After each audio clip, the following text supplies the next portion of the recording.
ಎಲ್ಲರಿಗೂ ನಮಸ್ಕಾರ. ವಿದ್ಯಾಸ್ ಕಿಚನಿಗೆ ಸ್ವಾಗತ. ಇವತ್ತೊಂದು ಸ್ಪೈಸಿಯಾಗಿ ಕ್ಯಾಪ್ಸಿಕಮ್ ರೈಸ್ ಮಾಡುವ. ಇದಕ್ಕೆ ಬೇಕಪ್ಪು ಸಾಮಗ್ರಿಗಳು: 2 ಕ್ಯಾಪ್ಸಿಕಮ್ಮು, ಈರುಳ್ಳಿ, ಹಸಿಮೆಣಸು, ದಾಲ್ಚಿನ್ನಿ ಚಕ್ಕೆ, ಕೊತ್ತಂಬರಿ ಸೊಪ್ಪು, ಲಿಂಬೆಹಣ್ಣು. ನಾನು ಕಡಿಮೆ ಪ್ರಮಾಣದಲ್ಲಿ 3 ಜನರಿಗಷ್ಟೇ ಮಾಡ್ತಾ ಇದ್ದದ್ದು. ಜಾಸ್ತಿ ಕ್ವಾಂಟಿಟಿಯಲ್ಲಿ ಬೇಕಾದ್ರೆ ಮಾಡ್ಕೊಳ್ಳಕ್ಕು. ಈಗ ಇದಿಷ್ಟು ರುಬ್ಬಕ ಬರವು: ಕೊತ್ತಂಬರಿ ಸೊಪ್ಪು, ಹಸಿಮೆಣಸು, ದಾಲ್ಚಿನ್ನಿ ಚಕ್ಕೆ. ಇಷ್ಟೇ. ಒಗ್ಗರಣೆಗೆ ಫಸ್ಟ್ ಎಣ್ಣೆ ಸ್ವಲ್ಪ ಜಾಸ್ತಿ ಬೇಕು. ಸ್ವಲ್ಪ ಉದ್ದಿನ ಬೇಳೆ, ಸಾಸಿವೆ ಕಾಳು, ಚೂರು ಅರಿಶಿನ.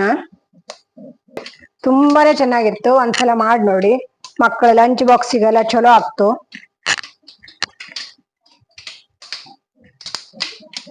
ಈ ಈರುಳ್ಳಿ ಫ್ರೈ ಮಾಡ್ಕೊಳ.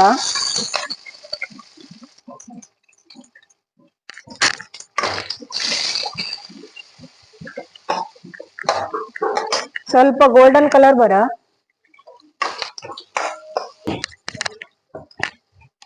ಈಗ ಕ್ಯಾಪ್ಸಿಕಮ್ನು ಫ್ರೈ ಮಾಡ.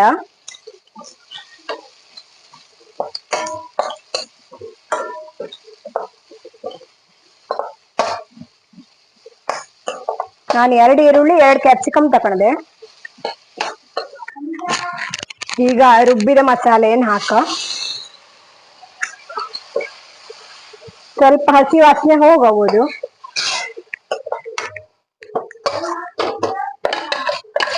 ನಾನು ಪೇಸ್ಟ್ ಮಾಡಲು ಒಂಚೂರು ನೀರು ಹಾಕಿದ್ದೆ ಅಷ್ಟೇ.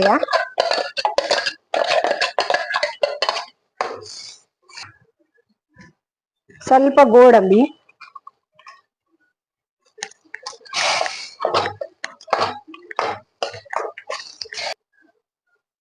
ತರಕಾರಿ ಉಪ್ಪು ಹಿಡಿಯಲ್ಲ, ಸ್ವಲ್ಪ ಉಪ್ಪು,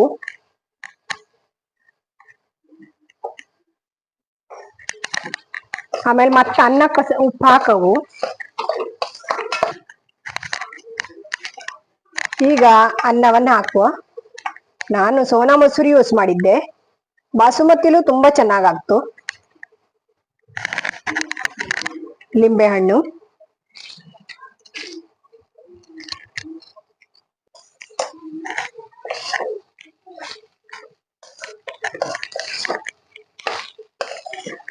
ಕ್ಯಾಪ್ಸಿಕಮ್ ರೈಸ್ ರೆಡಿ. ನನ್ನ ವಿಡಿಯೋ ಇಷ್ಟ ಆದ್ರೆ ಲೈಕ್ ಮಾಡಿ, ಶೇರ್ ಮಾಡಿ, ಸಬ್ಸ್ಕ್ರೈಬ್ ಮಾಡಿ. Thank you.